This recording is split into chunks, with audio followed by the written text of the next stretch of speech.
Good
morning. Everybody.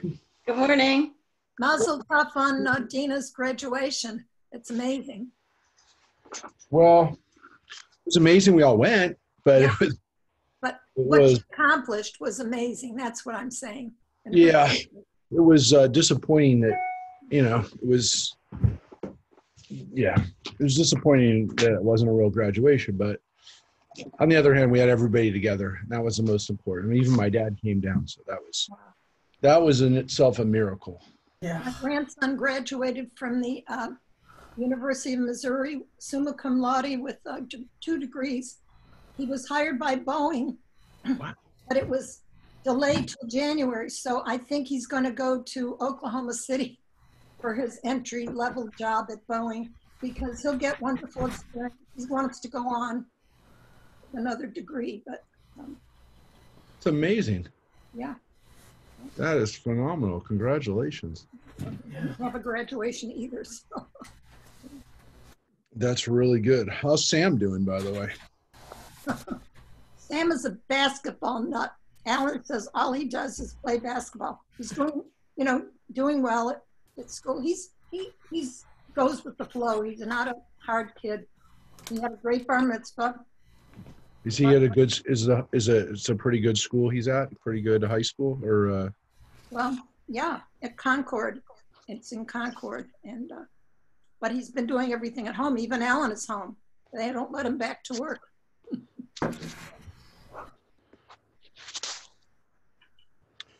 It is. Have you been able to see him at all? Only on if I FaceTime him. Once I Zoomed him, but mostly I catch him on FaceTime, and that's all. But I see my son that's here. I see him and his girlfriend and the kids without a mask. I don't care. I hug, but I'm very careful everywhere else. Good. Well, I'm glad you're seeing them, and I love hearing that. I was visiting some congregants yesterday with a mask on, but they had their grandparents were there with them, and that was nice to see that they were visiting and able to be with their family. Right. So we're definitely want people to stay healthy, especially those of you grandparents out there. But your immunity is not necessarily any more compromised than anybody else's, but it can be, and we definitely want you to be safe.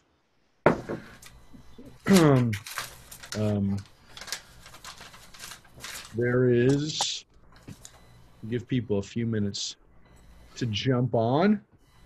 I want to remind everybody I think you can get your ballots in until noon today. Is that true? Yes, noon. Please do that, because we want to make sure that we get a quorum. We've never done a virtual meeting. Every single synagogue in America that's had a meeting in the last 3 months has had virtual meetings. So this is nothing that's not being done elsewhere, but we need your participation, maybe even more so, because some people, I don't know. I guess they think that they don't have to vote this time, but they do. And we have some really exciting things to announce at the meeting tonight too. So we want everybody, if they can be, to be on the Zoom meeting. It's at 7 p.m. We have our annual meeting on Zoom, and we have some, I think, some really good announcements to make. But I have a complaint. Yes. The email went out yesterday about the ballots, and they expect them to be in less than 24 hours. No, it went out last week. I didn't get it. I got it yesterday morning. Well, that's a whole nother, Mike, that's a whole nother problem. It went out, there was 3 emails about it. Didn't get anything about it until the e-blast yesterday. Yeah. So I guess I'm not a member. No, you've had a problem before. My sister's told me she has had a problem. There's a lot of people that have had problems with getting their emails, so that's another problem. But that is not about the ballots not going out. So,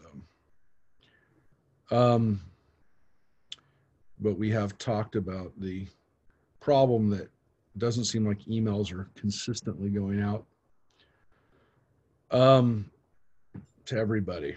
That's a whole nother issue. Yeah, I'm looking. There was 3 emails about the ballot that went out.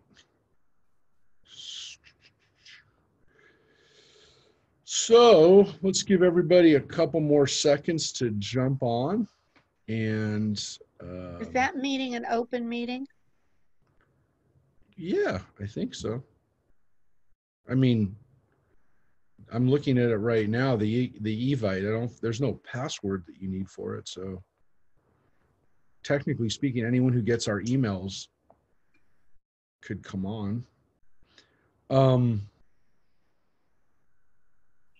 Yeah, I'm looking at it right now. There's no password. I don't know, Rosemary, you're the one who, I mean, what has been the rule in the past? We've never done a virtual meeting. No, what's the not rule on the about, board, so it's not. No, what's the rule about non-members coming to a meeting though? They can't vote, but I don't think there's any rule about who can attend congregational meetings. The chair always has the right to close the meeting.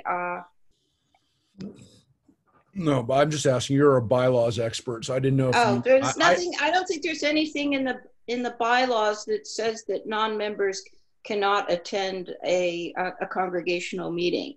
Obviously, they couldn't vote. I'm pretty sure that that's the rule, but you know them better than I do. Yeah, I mean, mainly because we have spouses sometimes that, I mean, could conceivably come that are not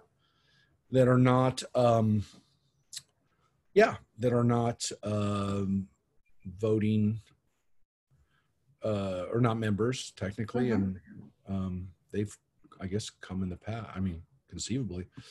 All right. Well, this morning we're going to be reading about Joseph. We're kind of starting a whole new section of Genesis. We're getting into the stories of Joseph. The last several weeks, months, actually, we've been reading about Jacob. Actually, I'm curious to see how long we've been reading about Jacob. It's been a while. I'm wondering if it seems like must have been at least the last couple of months. I'm going to tell you right now, we've been reading through Jacob's story since about 2 months. We've been reading, let's see, I'm wondering if it's even since this whole craziness started. Let me just see this right now. This was 325. Let me see where we were at 325. Hold it. The legend. We were at. Nope, that's not the right one. Let me just see. We're 324. 324 was Torah study. So let's take a look. Hold it 1 second. We were right before 26. Yep.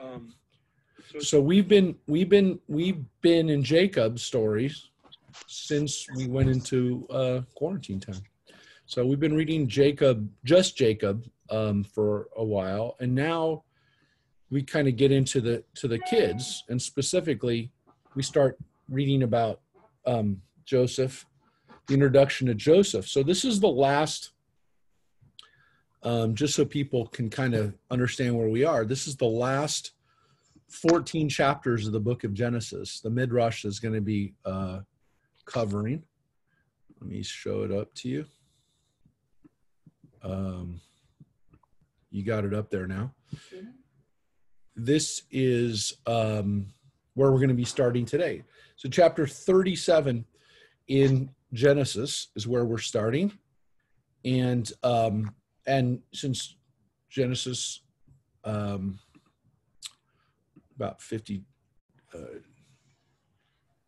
little over 50, this is the last, decent section. I mean, it's a pretty big section of Genesis that's devoted to the Joseph, specifically kind of the Joseph cycle of the stories of Jacob and his family. So we've been dealing a lot with the Midrash on Jacob and Esau and how the rabbis were fascinated by that relationship. And they really were, because it was not just about the relationship. It wasn't just the relationship there. It was,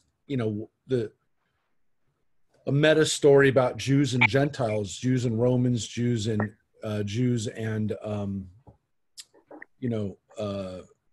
and Christians later on. But when we look at, and as we're going to start looking at the story of Joseph, this we're going to read some interesting texts about Joseph in the coming weeks.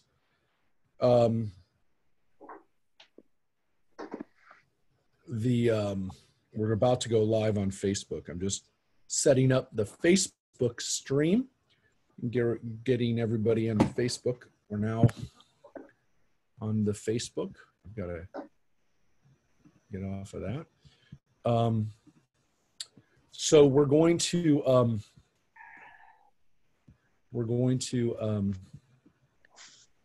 up 1 second. We're going to get back to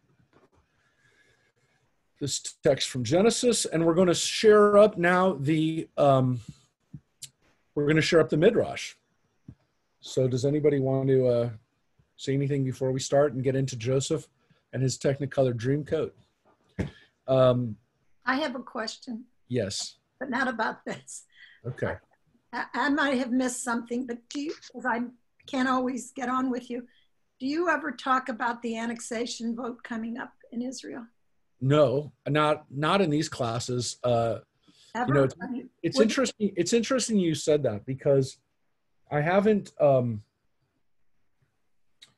We had some stuff for Yom Ha'atzmaut coming up in when we had Yom Ha'atzmaut back in end of April.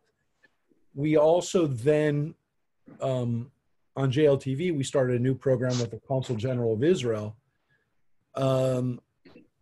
Look, obviously it's going to be a political issue. It's going to be a political issue in Israel. It's going to be a political issue in the United States, as everybody knows. It could have bearing on the election for people. It's going to be a big issue. But I think right now there is a hope that there's going to be some kind of consensus or some kind of center that can hold and keep everybody together. But I honestly, right now, I don't know. I don't know what's going to happen. And I'd rather wait to see what actually happens before, before I weigh in on it. And I think that I'm seeing positive signs that people are working in America to keep this from becoming too divisive of an issue. It might, and they may not be able to keep people together on this, but I think that the signs I'm seeing are that people are working hard to keep the Jewish community and people who support Israel together on this, but we'll see. I mean, we don't know.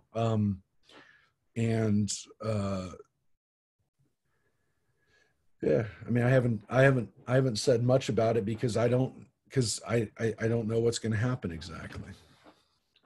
I also am careful to try to figure out what will happen in the future, because sometimes what you think might be a problem ends up being what makes the future better. And that happens a lot. You know, that when we have something that really doesn't seem like a good thing, it sometimes turns out to be a good thing, and vice versa. Sometimes the things that we think are going to be good wind up not being so good.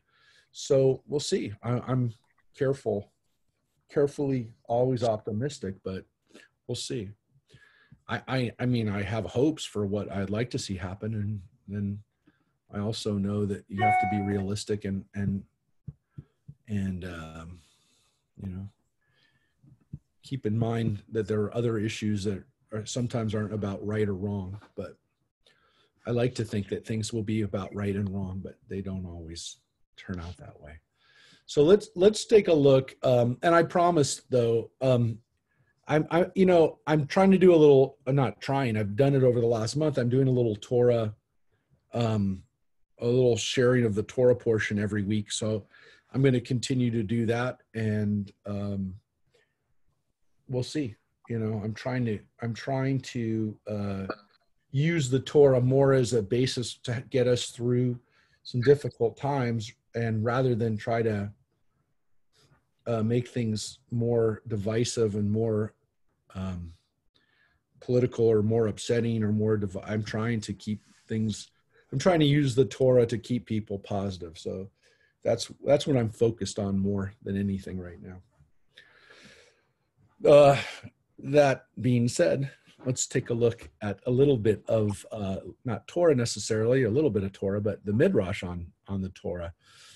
Some of what we're going to be reading is not obvious from the text, is not where you necessarily would think the Bible would go in this section of Genesis, which again, as I said, is essentially the last quarter, or the last almost third of the Bible, of the biblical book of Genesis. So when we think about Genesis, we think about creation, we think about Noah, Abraham, Isaac, and then we get into Jacob and Joseph. But what we forget, and as I mentioned when we started the Jacob stories back months ago, that from Genesis chapter 25 through Genesis 50, it's all about Jacob and his sons. And specifically, the next section, you know, is only about Jacob and Joseph, and that part of and the sons and that relationship. So it's a huge part of the book of Genesis. It's in reality, again, Jacob's cycle is half the book of Genesis, and it is if it's not the goal of Genesis, it is by virtue of how much text there is, it is the bulk of Genesis. And so keep that in mind. When we're reading these stories, the purpose of Genesis is at least to give us a background for these people who are our ancestors and who the Torah wants us to understand and see ourselves through. So let's take a look at Joseph today. We've read about him. We read about how important he was. The fact that Jacob won't leave Laban's house until Joseph is born and knows that Joseph is on his way. That's one of the Midrashim we've already read about Joseph's birth. But now we're going to get into Joseph as we are first introduced to Joseph really with any detail in Genesis chapter 37, which is where we really read about his life. And we'll take a look. We'll go back to the Torah too. So, Rosemary, you're going to... I think I can read. I'm on my iPad. I'm in Northern California. Oh, Mazel Tov. How's that going, by the way? That is going wonderfully. They're downstairs, so I didn't want to disturb them, but it's just marvelous. My grandchild and her mother and her dad. Mazel Tov. I'm glad. I was telling, we were beginning before we started talking with Diane about how great it is for her to be with her grandkids right now, and now Rosemary too. So that's awesome. Yes. Thank you. Mazel tov to you. All right, so if you're ready, let's Okay. read about Joseph. Joseph, the favorite son. Jacob was not exempt from the lot that falls to the share of all the pious. Whenever they expect to enjoy life in tranquility, Satan hinders them. He appears before God and says, "Is it not enough that the future world is set apart for the pious? What right have they to enjoy this world besides?" After the many hardships and conflicts that had beset the path of Jacob, he thought that he would be at rest at last. And then came the loss of Joseph and inflicted the keenest suffering. Verily, few and evil had been the days of the years of Jacob's pilgrimage, for the time spent outside of the Holy Land had seemed joyless to him. Only the portion of his life passed in the land of his fathers, during which he was occupied with making proselytes in accordance with the example set him by Abraham and Isaac, did he consider worthwhile having lived, and this happy time was of short duration. When Joseph was snatched away, but 8 years had elapsed since his return to his father's house. Can I make a comment here? Yeah, let's talk a little bit about that. Oh, for sure. This is the introduction that's set They're up. just saying he was never happy with Rebecca at all. I mean, with Rachel. With Rachel. They're saying he did not have a very happy life, period. Right. Because if he only is in the land of Israel with his family for 8 years, till this situation happens with Joseph, that means he only had 8 years of happiness, because what happens is then his son dies and he thinks his son's dead. He's very sad after that. He's reunited with Joseph and he ends up going back to Egypt, which again, according to the rabbis here, he didn't like being outside the land of Israel. So it's 8 years. That's it. He gets 8 years of happiness. Well, but they're saying he didn't have any happiness they said joyless. So, I don't think this is what they meant to say, but they did say it. Yeah, but they're basically saying that he did not want to be outside the land of Israel. Well, that's one of the things that we would have to assume about the patriarchs, is that they wanted to be in the land of Israel. And Jacob, of all the patriarchs, spends the least amount of time in the land of Israel, by far. He spends his time in Aram. He spends 20 years in Syria, in Aram. He spends decades down in Egypt when he's reunited with his family. And that's his life. And with the exception of the years he spent as a kid, which according to at least the Midrash, though it also seems to be in the Torah, were not great days living in his house as a kid, as a young man. His life is not an easy life, Jacob's. But there's a few things here too, which is that the rabbis, at least who wrote this Midrash, also want to remind us that there's a reason why we don't get to enjoy life in this world, and that's because we get to enjoy, if we're good, if we're pious, we get to enjoy life in the world to come. So this is a very important theology within the observant community. When people talk about why do people live, a Spartan life in the religious world, because there is this understanding of delayed gratification, that if we wait and don't enjoy the world in this world, then we'll have eternity to enjoy the world to come. This was an operating feature for most of our ancestors, and I'm talking about until recently. Most of our ancestors had this type of mentality. I'm talking about our grandparents, great-grandparents, maybe even parents that had this outlook on life, which is it's better not to enjoy this world and wait until the world to come. You don't have to live. Now, again, it's more of an explanation for why you don't have a good life if you're a pious person. It's a rationalization, an explanation, right? You don't have a good life because you're going to have a good life in the world to come. So it's much better to have an eternal life of joy than it is, a few decades in this world. So this is an important idea in Judaism, in traditional Judaism, and it still exists, which is which again is one of the reasons why you can have people who seem miserable and who don't live a life with doing things that bring them enjoyment, because again, they believe it takes away from the world to come. It can distract you and keep you out of the world to come. It can be a problematic theology, needless to say. I mean, in one case, you could say that maybe it gives hope for people who are living in horrible situations and pogroms and poverty and really no hope for joy. But on the other hand, if you have the ability to enjoy life and you defer it and you delay it, or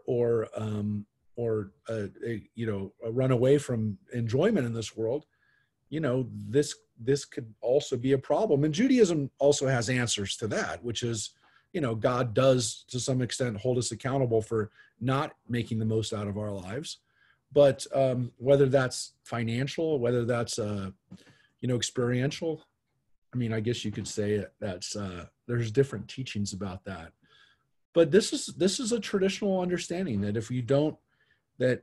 if you enjoy life too much here, you're going to take away from your ability to have an eternity of bliss and enjoyment. So keep that in mind, that we see that in the rabbinic text, we see that in the Talmud, we see that in Midrash, that it's best to delay your joy.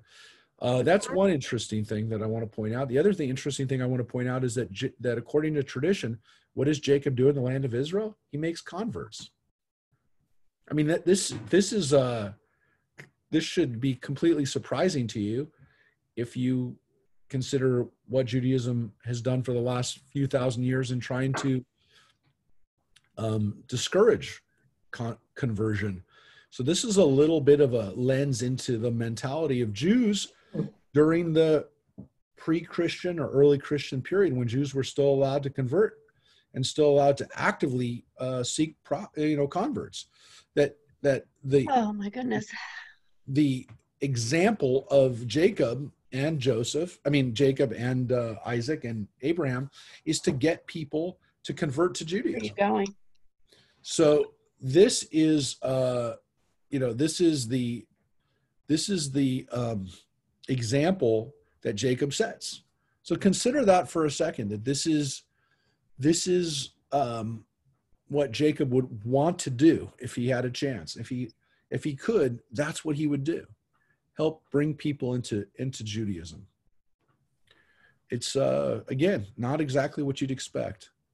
Any other comments or things that people want to make, points of this introduction? Yes. Yes. The idea of deferred gratification leading to success, it's also pertinent in the real world.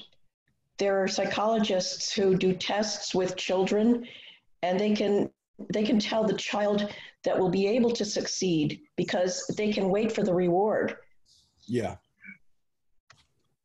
Yeah, no, there's definitely something to be said for the ability to do that, right?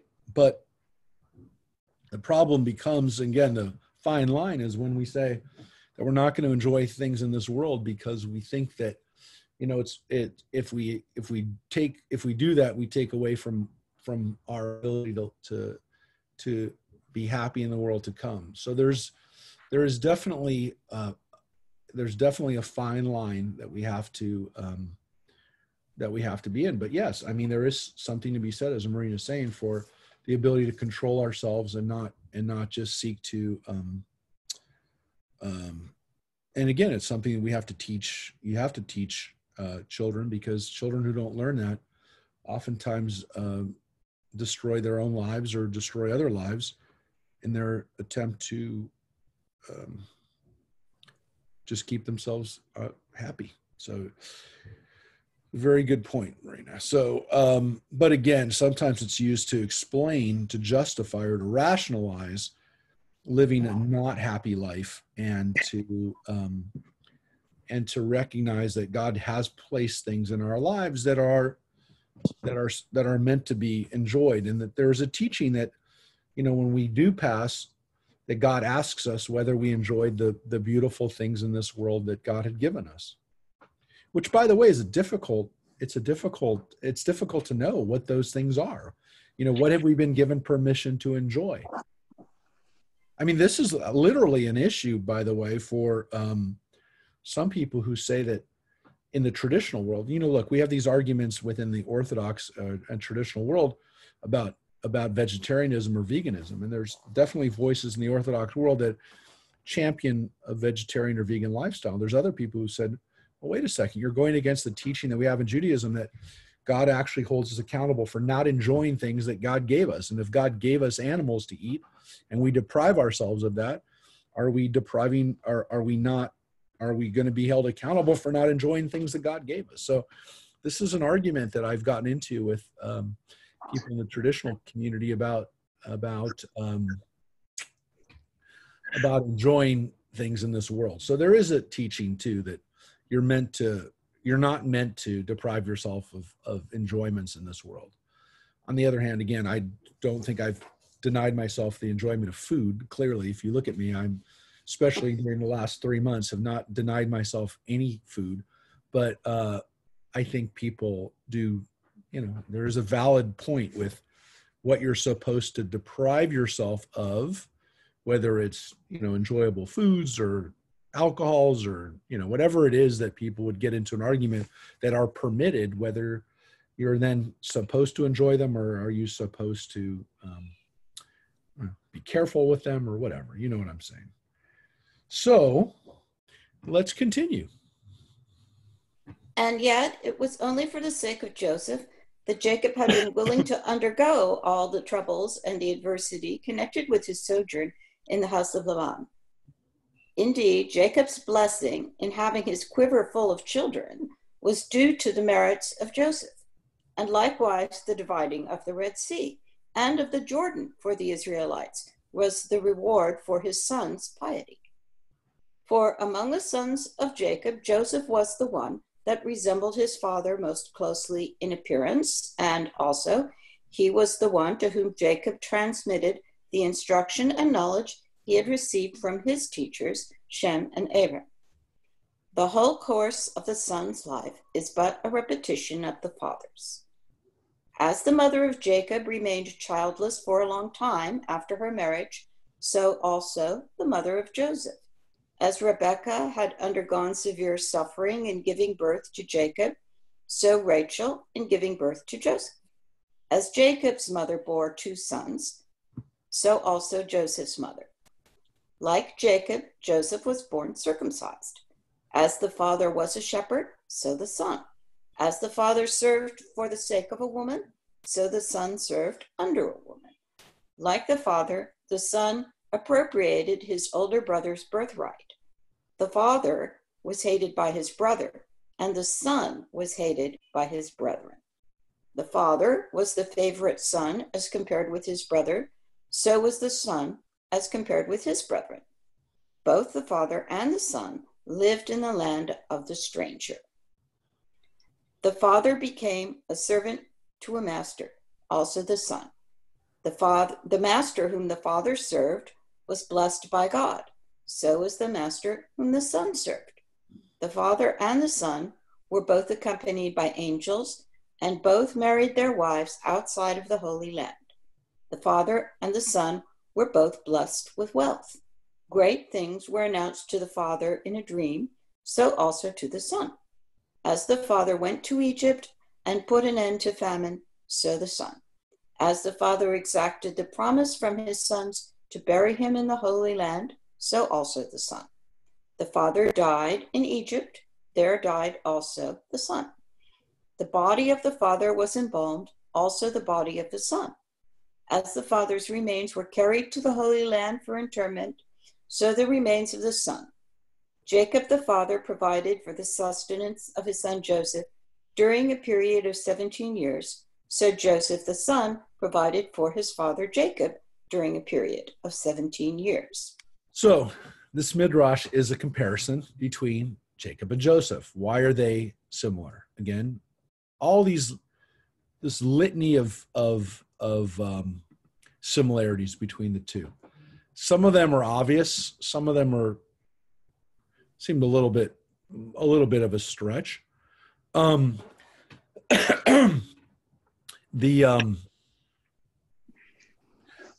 of them are obvious in the sense that all the patriarchs kind of do some of the similar stuff.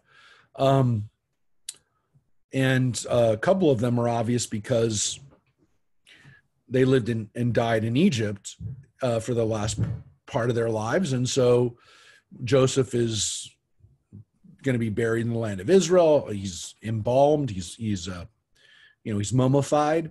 Those are, I mean, that's because they lived in Egypt. But this idea that Jacob and Joseph are linked by all these similarities this is part of the rabbis kind of explaining why Joseph is so special.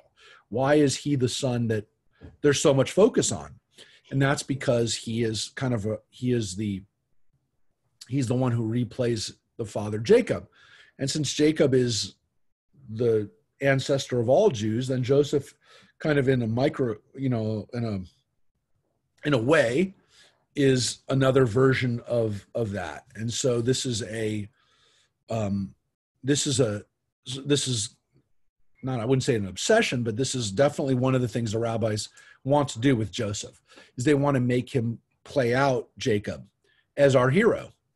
Remember, we don't say when we talk about our ancestors, our patriarchs, we say Abraham, Isaac, and Jacob. We don't say Abraham, Isaac, Jacob, and Joseph. We stop at Jacob. But the rabbis do something here with Joseph, which is they want to tell us that the story of Jacob is relived again in Joseph. And so the story kind of, is amplified. Jacob's story is amplified by the fact that Joseph lives this story too. Look, as I told you, the last chapters of Genesis all deal with Joseph. It's too bad we don't have Reverend Lynn here today. Reverend Lynn, because there's an interesting thing that also happens in the Christian text, if you will, and in Christianity, is that Joseph is also oftentimes all compared to Jesus. There are a whole lot of similarities between Jesus's life and Joseph's life. Some of them are obvious, being hated and despised by his brothers, but the fact that, Joseph gets thrown down into a pit, they say that's like Jesus, being buried. Some of them are obvious and some of them are not so obvious. I mean, the fact that Joseph gets sold for silver, it's in the Jesus story, right? The story of Judas being sold. I mean, these are stories that obviously the Christian Bible was basing, to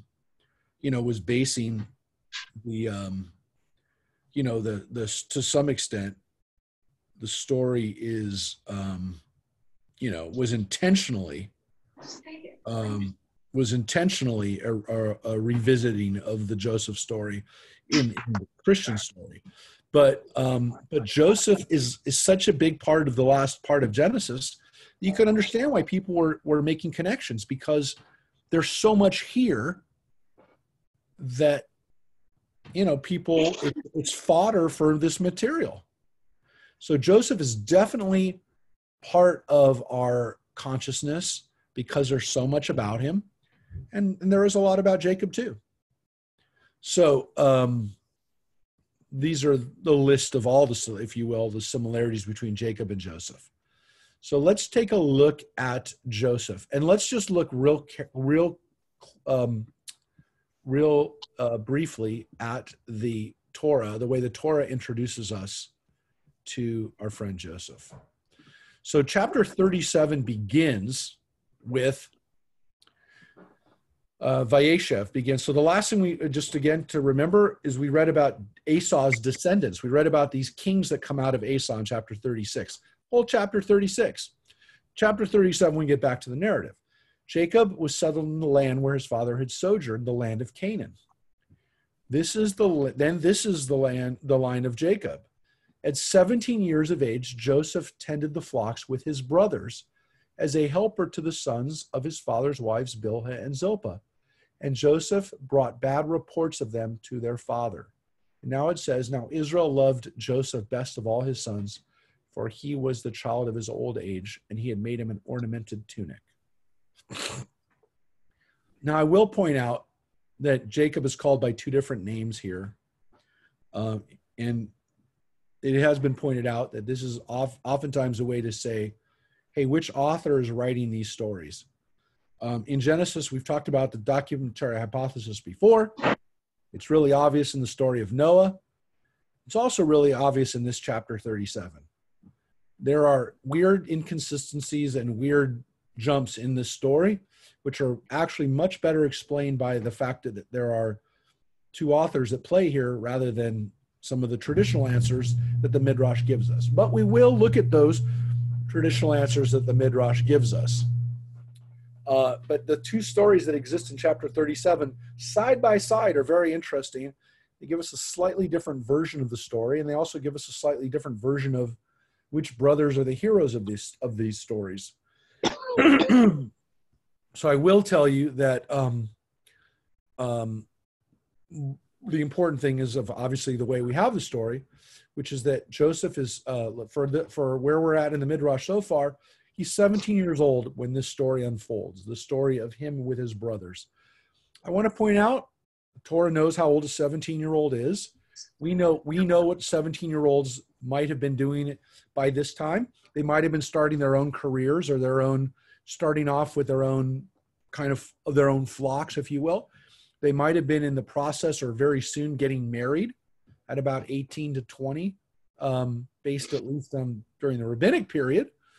But 17 is not a child. Let's make that very clear. Not just because they're not b'nai mitzvah, they're not 13 years old, but at 17, you're a teenager who, even in our culture today, in most states can drive, can work, can take on lots of responsibilities as a 17-year-old that most people won't say you're a child anymore. So it is important that the Torah tells us right off the bat, Jacob doesn't send a child out to go deal with his brothers, as we're about to read. So that is important. The Torah does flat out tell us how old Jacob is when this story, Joseph, when this story happens. Okay, so keep that in mind as we go back to the Midrash. And we will go back and forth to the Torah. So let's read. Until he was 17 years old, Joseph frequented the Beit HaMidrash, and he became so learned that he could impart to his brethren the halakot he had heard from his father, and in this way he may be regarded as their teacher. He did not stop at formal instruction. He also tried to give them good counsel, and he became the favorite of the sons of the handmaids, who would kiss and embrace him. In spite of his scholarship, there was something boyish about Joseph. He painted his eyes, dressed his hair carefully, and walked with a mincing step. These foibles of youth were not so deplorable as his habit of bringing evil reports of his brethren to his father. He accused them of treating the beasts under their care with cruelty. He said that they ate flesh torn from a living animal, and he charged them with casting their eyes upon the daughters of the Canaanites and giving contemptuous treatment to the sons of the handmaids Bilhah and Zilpah, whom they called slaves. So let's read this next paragraph and then we'll discuss it. For these groundless accusations, Joseph had to pay dearly. He was himself sold as a slave because he had charged his brethren with having called the sons of the handmaids slaves. And Potiphar's wife cast her eyes upon Joseph because he threw the suspicion upon his brethren that they had cast their eyes upon the Canaanitish women. And how little it was true that they were guilty of cruelty to animals appears from the fact that at the very time when they were contemplating their crime against Joseph, they yet observed all the rules and prescriptions of the ritual in slaughtering the kid of the goats with the blood of which they besmeared his coat of many colors. Okay, so let's deconstruct and explain these paragraphs we just read. So what happens? What happens?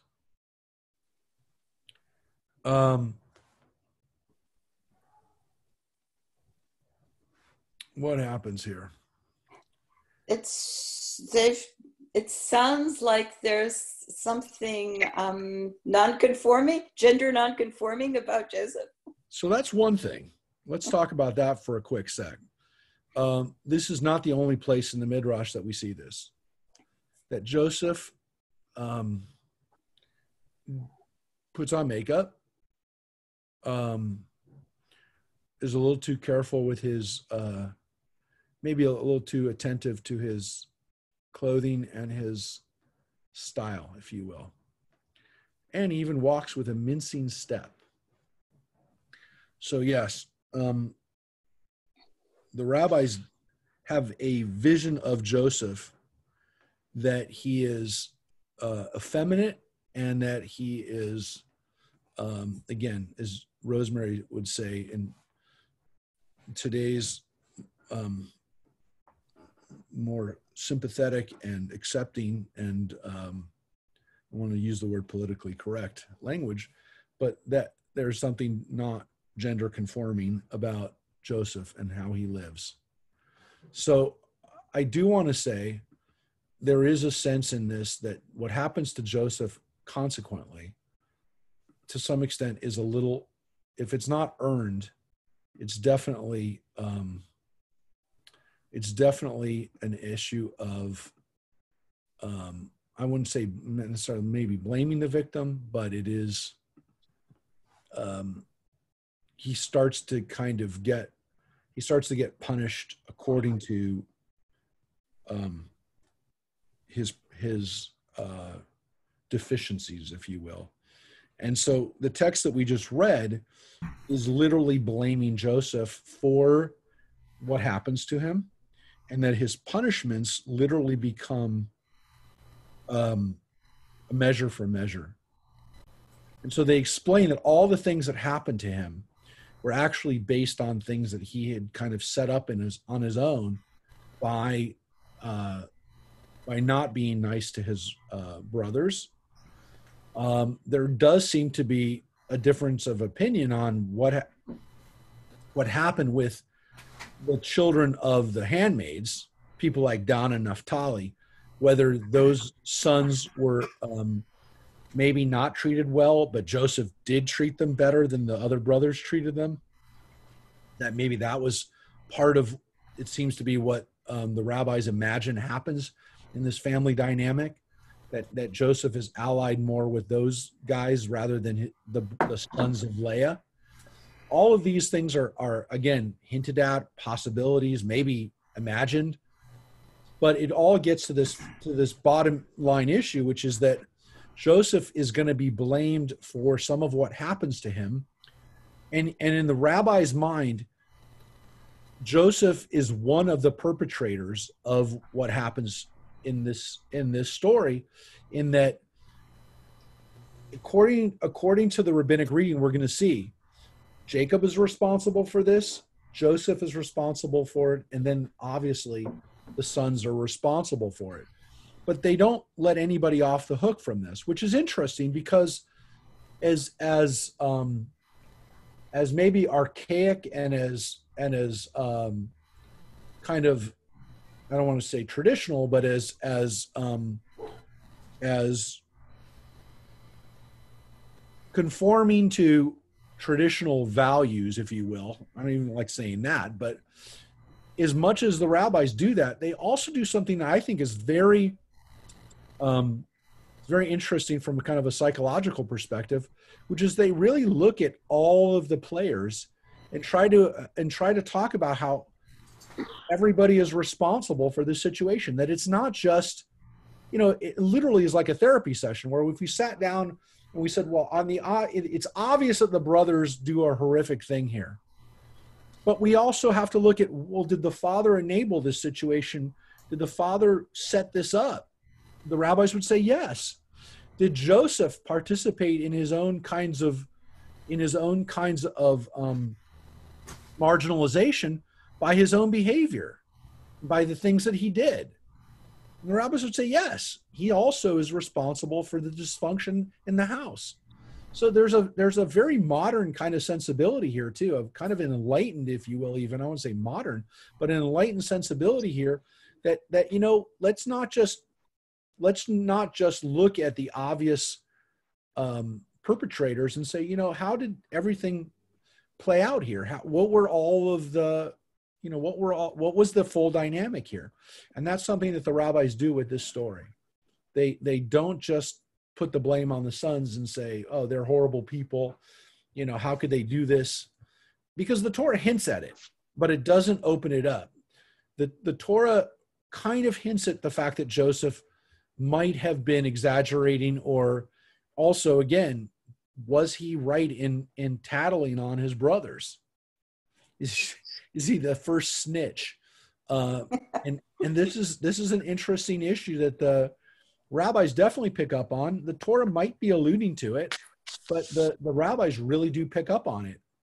And the fact that Joseph is a prima donna, if you will, a diva, is something that it's something that is kind of in the story is an interesting motif in the story. Look, clothing is an interesting motif in the whole Jacob cycle. It's an interesting motif throughout the Bible, but specifically in the Jacob story. Because if you think about how clothes played out in this story from the beginning of Jacob's story, because it's Jacob who puts on, this wool, this sheepskin, in order to deceive his father, Isaac. It is a coat here, which is going to wind up being, the narrative device that moves us into captivity in Egypt, which the rabbis point out flat out. It's because of a coat that that generations of our people wind up as slaves. So let's. Anybody else want to make any points about this first part of the Joseph story that we just read? Anybody else want to say anything? Hello? No? No. All right. And let's take a look at the story a little bit further. Joseph hated by his brethren. Joseph's tale-bearing against his brethren made them hate him. Among all of them, God was particularly wrathful, and for good reason. God was a very brave man, and when a beast of prey attacked the herd over which he kept guard at night, he would seize it by one of its legs and whirl it around until it was stunned, and then he would fling it away to a distance of 2 stadia and kill it thus. Once, Jacob sent Joseph to tend the flock, but he remained away only 30 days, for he was a delicate lad and fell sick with the heat, and he hastened back to his father. On his return, he told Jacob that the sons of the handmaids were in the habit of slaughtering the choice cattle of the herd and eating it without obtaining permission from Judah and Reuben. But his report was not accurate. What he had seen was God slaughtering one lamb, which he had snatched from the very jaws of a bear, and he killed it because it could not be kept alive after its fright. Joseph's account sounded as though the sons of the handmaids were habitually inconsiderate and careless in wasting their father's substance. Yep. So what happens here is the rabbis, there's a little bit of we have a story. Part of it actually comes from the Torah itself, that Joseph, it says, told his father what was happening. And Jacob knows that this is a problem, that in addition to the dreams, we have the fact that Joseph keeps informing on his brothers. And according at least to the rabbis, even if some of this might have been true, he exaggerates it. He doesn't doesn't really know what's going on.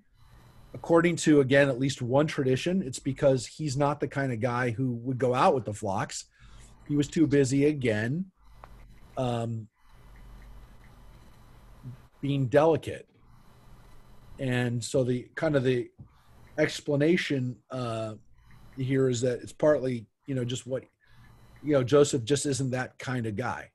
He doesn't go out with the herds, and he's at home studying, but he's he doesn't really know. And because he doesn't really know what goes on, he makes these assumptions by what he sees, and they're not true.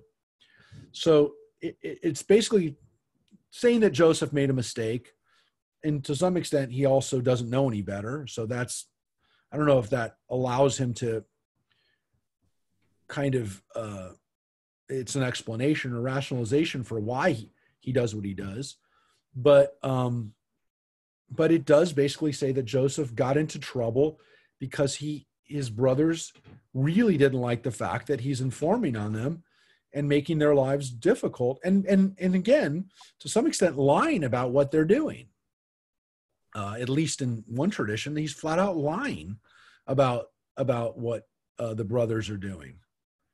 So that is a big part of this, which you don't see as much in the Torah, but the rabbis do pick up on it. The Torah seems to kind of really give us the dreams as the reason why the brothers don't like him. But the rabbis seem to think it's more about the tattling, the tale-bearing that's going on. It's an interesting difference. But let's get to some of the other reasons why they don't like him. To the resentment of the brethren was added their envy of Joseph, because their father loved him more than all of them. Joseph's beauty of person was equal to that of his mother Rachel, and Jacob had but to look at him to be consoled for the death of his beloved wife. Reason enough for distinguishing him among his children. As a token of his great love for him, Jacob gave Joseph a coat of many colors, so light and delicate that it could be crushed and concealed in the closed palm of one hand. The Hebrew name of the garment, pasim, conveys the story of the sale of Joseph. The first letter, Pe, stands for Potiphar, his Egyptian master.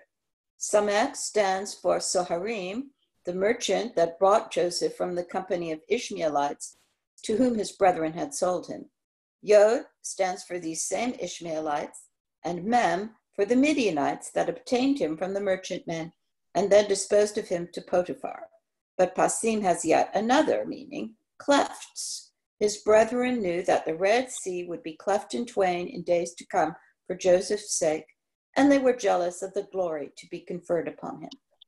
Although they were filled with hatred of him, it must be said in their favor that they were not of a sullen, spiteful nature. They did not hide their feelings. They proclaimed their enmity openly. Okay, so there's so much in that paragraph. Let's talk about it. Let's talk about one thing first of all, which is that, so the rabbis here say the Joseph brings this onto himself to some extent because he is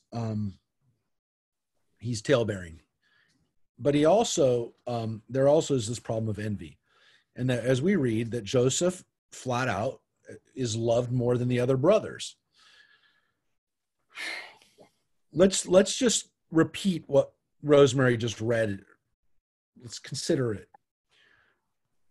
Joseph's beauty is a big part of the Midrash. And what we just read is that he is beautiful like his mother Rachel. Did everybody see that? Yeah. Mm-hmm.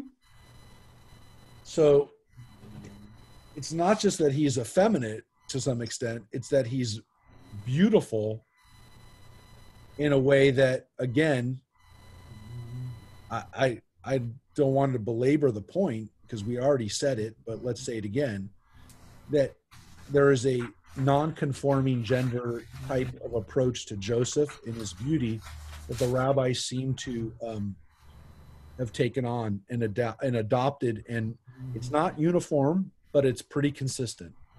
But the rabbis will say that his beauty was so amazing that men and women fell in love with him. Is that possible? Well, it happens today, and it happened back then too. This is not something new. So, is Joseph the first gorgeous rock star? I don't know, but he is definitely in the imagination of the rabbis It is possible. I will say that this is not necessarily the way that he's portrayed in Christianity, though it is definitely a way that he was portrayed in Joseph and the Technicolor Dreamcoat. In the possibility that, again, there's something about him that is almost, again, like a rock star, in that he has a kind of beauty and a charisma, and people have a physical attraction to him that's overpowering. So the brothers didn't like it. The rabbis point out, yes, but at least the brothers didn't hide their enmity, which is, by the way, an interesting understanding. Let's just consider that for a second, that there is this idea in Judaism that if you don't like somebody, it's okay to tell them that you don't like them. It may actually be preferable than hiding it inside and being spiteful and not treating them well and not telling them why you're not treating them well. So in a weird way, the rabbis basically say the brothers, even though they were maybe, again, wrong for hating him and they were jealous. I mean, the fact is they were, and they didn't hide it. They were honest and open about it. That's an interesting takeaway, interesting lesson from this. But let's also consider for a second this very interesting discussion about what does this coat of many colors even mean. The issue is that we don't know what it means. The word ketonet pasim, ketonet is a coat, but pasim, we don't know what that means. It's translated, of course, as a coat of many colors in the King James. And King James didn't, or his translators didn't make that up. It's based on the Septuagint. The Septuagint, why is it so light over there? I don't know, the light. The Septuagint is what translates it first as a coat of many colors. In other translations, more modern translations, it's generally translated as an ornamented tunic, not necessarily color-based, but ornamented, fancy. Some of it is long coat. Clearly, the ketonet pasim is important. It's in the Torah here, and it is part of what makes him hated. It's not the only thing that makes him hated, but it is something that makes him hated. And of course, it plays into the story later on that's how he's identified, by his coat. It's important to make mention, as I have many times in the past when we've studied this text, the phrase ketonet pasim only appears one other time in the entire Bible. Only one other time, which means it's a unique and important phrase which needs to be considered. Because for the most part, biblical Hebrew is a very limited vocabulary. And most words that we have in the Bible are in some other form, other places in the Bible, many times. The shoresh, the roots, are used a lot.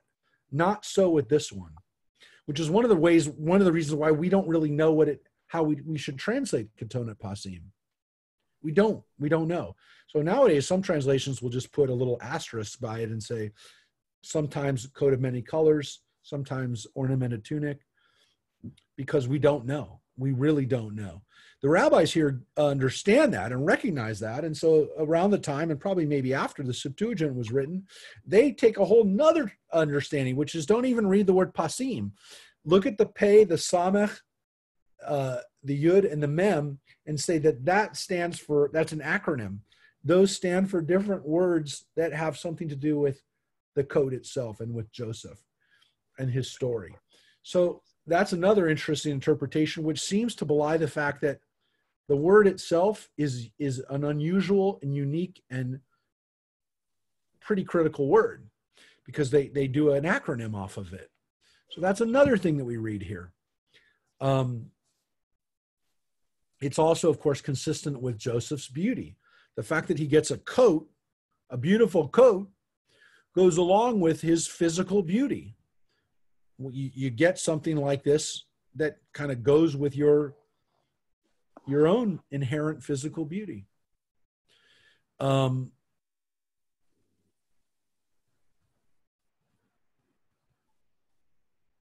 It seems like they could be making a pun on pashmina too. I don't think so, but Well, I mean, you have this coat that's so delicate it could be crushed and concealed in your hand, and that's what you're supposed to be able to do with a pashmina. yeah, I don't know that they had pashmina yet. It's a slightly, by the way, it's a slightly different. The Hebrew is samech has a different. It's not a shev. I get that. But it, I mean, it could be a. I think the rabbis were actually pointing out that this coat was magical. It's more of a magical coat than necessarily the material, but that this coat, again, had somewhat magical properties.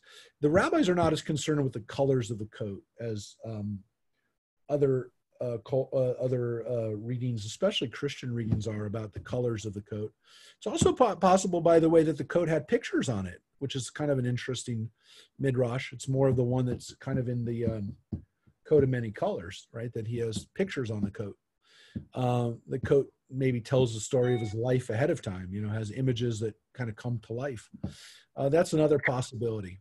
Oh, like that character in Moana. Oh yeah, or the illustrated man. Yeah. But back to Joseph's coat and the fact that the only other time that it's mentioned, folks, you remember? The coat of many colors is only two places in the Bible. Once here and the other in 2 Samuel. Does anybody remember? Yeah, that's the girl that gets raped. Yep. It's the story of Tamar. The story of, and let's look at it real quickly since we have it right here. The Tanakh in front of us. One of the most difficult and horrific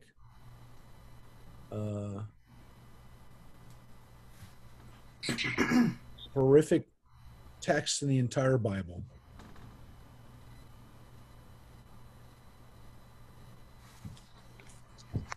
After King David becomes king,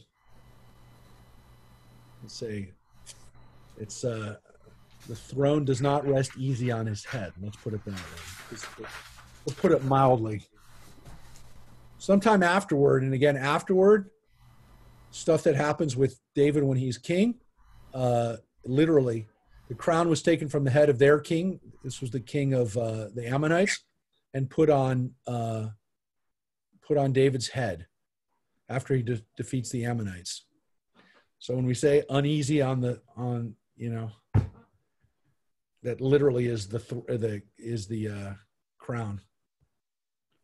So sometime afterward, Absalom, son of David, had a beautiful sister named Tamar. Remember, David has a favorite son named Absalom.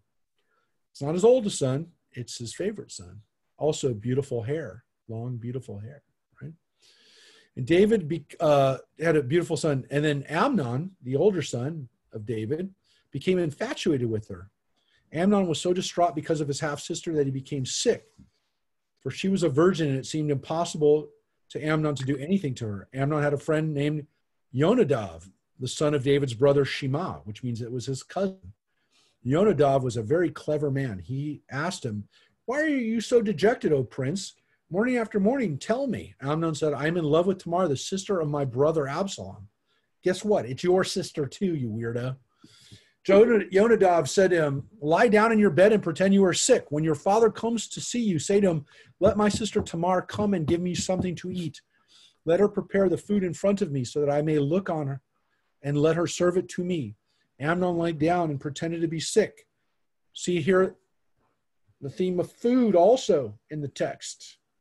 Food and clothing. Amnon lay down, pretended to be sick. The king came to see him. And Amnon said to the king, "Let my sister Tamar come and prepare a couple of cakes in front of me. Let her bring them to me." David sent a message to Tamar in the palace, "Please go to your brother Amnon and prepare some food for him." Tamar went to the house of her brother Amnon, who was in bed. She took dough and kneaded it into cakes in front of him and cooked the cakes. She took the pan and set out the cakes, but Amnon refused to eat and ordered everyone to withdraw, and everyone had withdrawn. Amnon said to Tamar, "Bring the food inside and feed me." Tamar took the cake she had brought to them to her brother inside. But when she served them to him, he caught hold of her and said, "Come lie with me, sister." But she said to him, "Don't, brother, don't force me. Such things are not done in Israel. Don't do such a vile thing. Where will I carry my shame? And you will be like any of the scoundrels in Israel. Please speak to the king. He will not refuse me to you." So that is bizarre. In her thought process, and again, in her panic, she actually comes up with a solution, which is just calm down. Talk to our dad first. But he would not listen to her. He overpowered her and he lay with her by force. Then Amnon felt a very great loathing for her. Indeed, his loathing for her was greater than the passion he felt for her. And Amnon said to her, "Get out."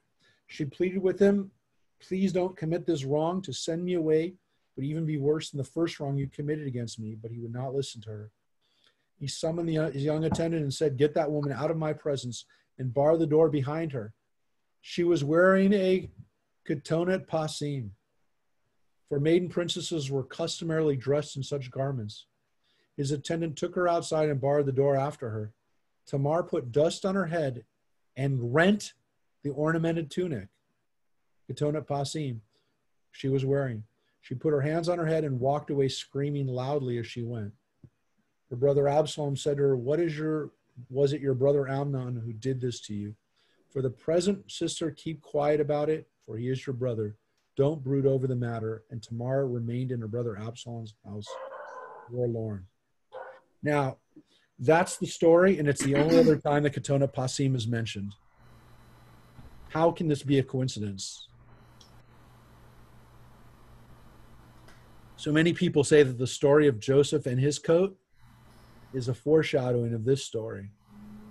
And it's very possible that this story, folks, happened as the story is reported.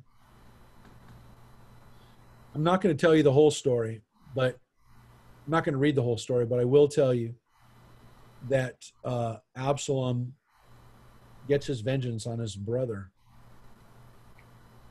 And he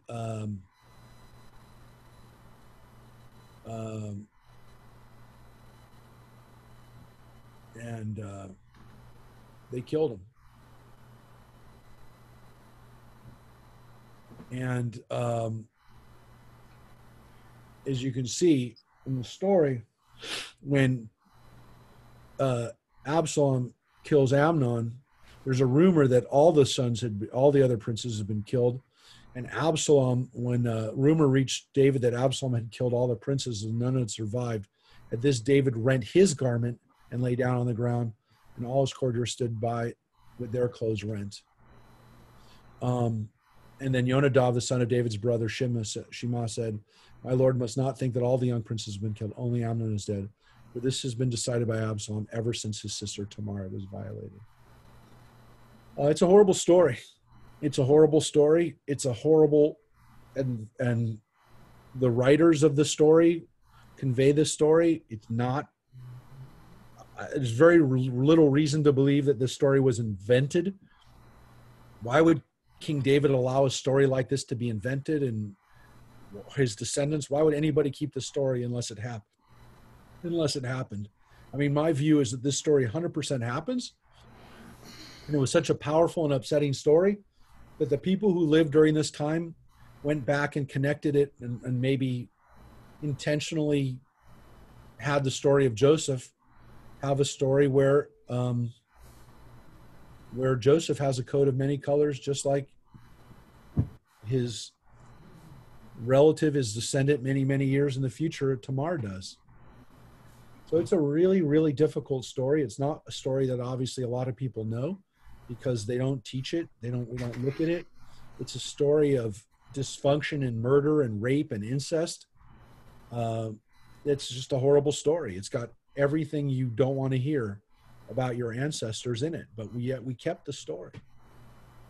So this is part of no matter what, this is part of the connection to the coat of many colors. This coat of many colors only appears twice in the entire Bible, in those two stories. It's not a coincidence. So let's keep that in mind when we read the story. That Joseph's story is also connected to King David and his own, and the people who, if they didn't write this story, were very close to when the story was written, the Genesis version of it. Any other comments about the coat or about Amnon or Tamar? There's a Wikipedia article which says it has problems, so I don't know how reliable this bit of information is, but apparently the Persian word pasham means wool, and the Mughal emperors from about the 15th century were giving coats of honor to their supporters. Yeah. Well, look, I mean, these are all possibilities that the coat was a gift, was something of, of value. I mean, the Torah tells us that. I mean, that's not really right. But I will tell you that the connection to the story of Amnon and Tamar and Absalom is really important. Now, without getting, again, going down the whole rabbit hole of David and his family, Amnon is one of David's sons and is a king, is a prince, is an heir apparent, could have been king. Absalom killed him, which means that Absalom is that much closer to being king. Absalom was definitely the favorite child of King David, and as we know, David is in a rock between a rock and a hard place after this murder, because he has to punish Absalom, and he doesn't kill him. He sends him away. And of course, what that does in the end is set in a whole process of rebellion where Absalom actually kicks King David out of his own kingdom. And David is loath to kill and attack Absalom, and to the point where, again, finally David's cousin Joab kills him. But it brings a lot of sadness to David that his heir apparent, Absalom, winds up being killed in a rebellion against him.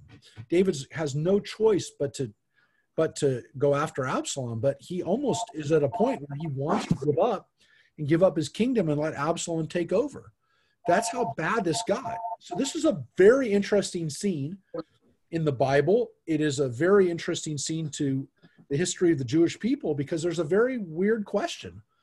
If Absalom had been king, if Absalom had been successful in the revolt, Solomon never would have been king. How would the history of the Jewish people have been different? Would there have been a Jewish people without this weird story of a coat, this horrific story of dysfunction in David's house? Would any of this have happened in our history if this hadn't happened? So it's a very strange kind of like, what if Amnon hadn't raped Tamar? And again, it could have been on the minds of the people who wrote the Genesis story and who were kind of commenting, on how history had been different because of a coat.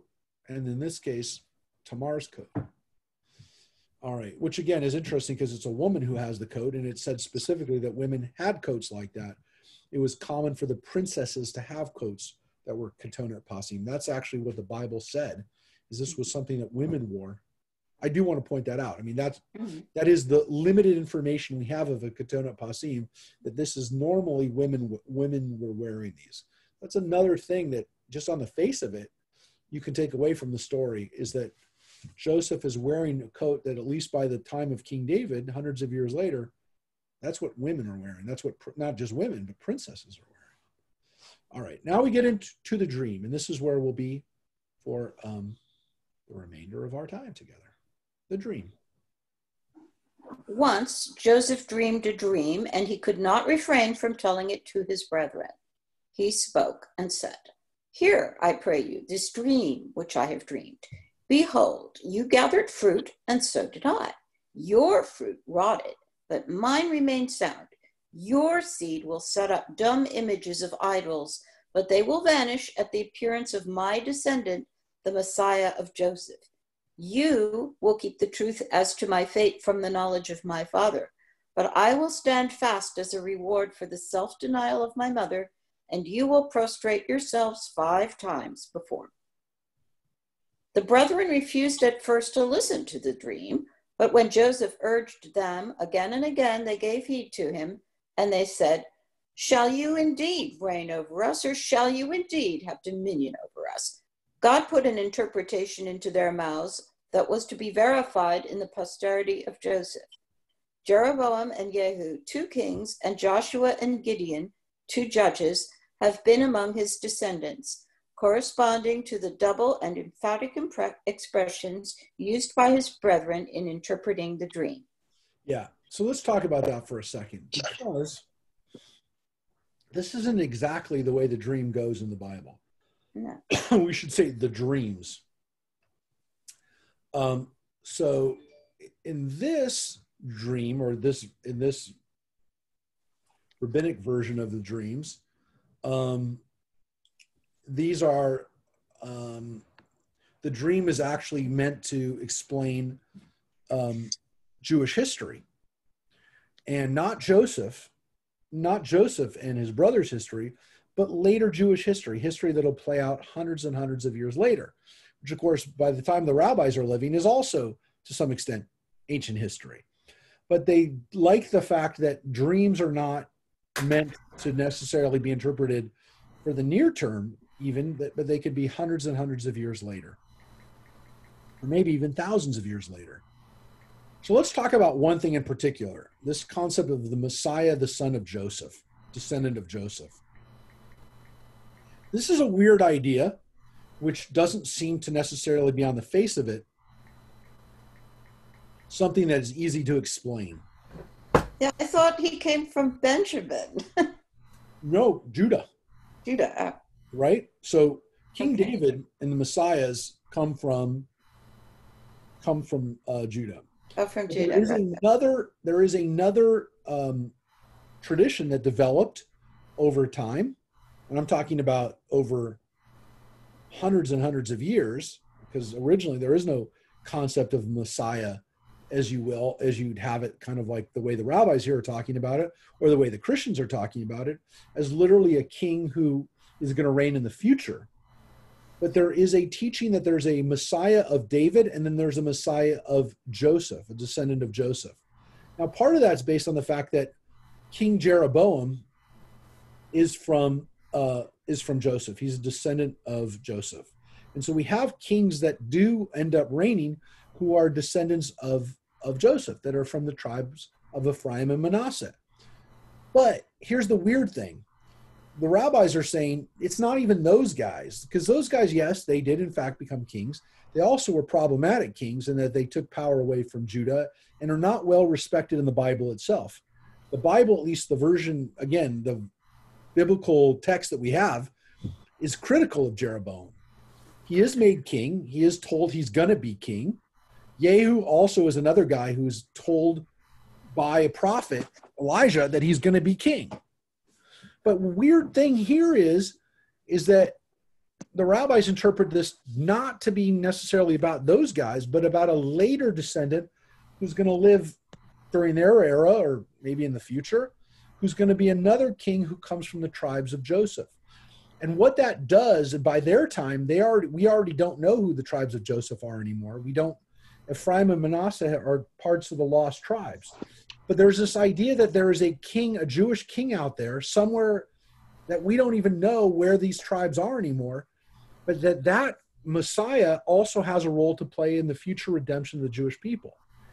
That there's a Messiah of the lost tribes that's going to come and also either co-rule with the Messiah, the descendant of Judah, or the descendant of this Messiah also will be related to and marry into the tribe of Judah again, and there'll be a reunification of the Jewish tribes through these messiahs, through these co-messiahs, if you will. But this idea of a Messiah descendant of Joseph is kind of like if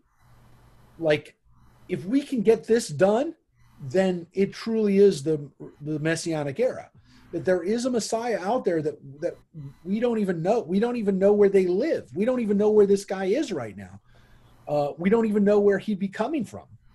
So this is a really interesting idea that there is a Messiah of the exiles, if you will, who can bring healing and wholeness to the Jewish people, to the worldwide Jewish people. So, in a weird way, this kind of plays out in I wouldn't say Masonic traditions, but a little bit, in that there are kind of more esoteric ideas that Joseph's descendants will be necessary for the final redemption of the Jewish people. It's not just that us as Jews, as descendants of Judah, but that there are the tribes that also have to be reunified. And that's an interesting idea, which kind of is part of the secret, part of the history. I guess you could say kind of like the secret history and the secret prophecy of the Jewish people, that these things have to unfold in order for the Messiah to come. It's not just the obvious things, but it's these secret things that also have to play out in order for us to be redeemed. Yeah. So, what is the five times?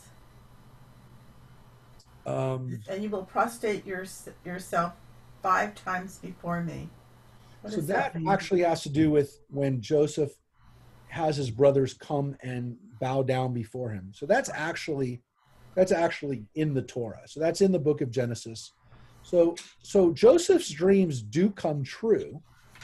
That's an important point, Francine, because we do want to say Joseph's dreams do come true.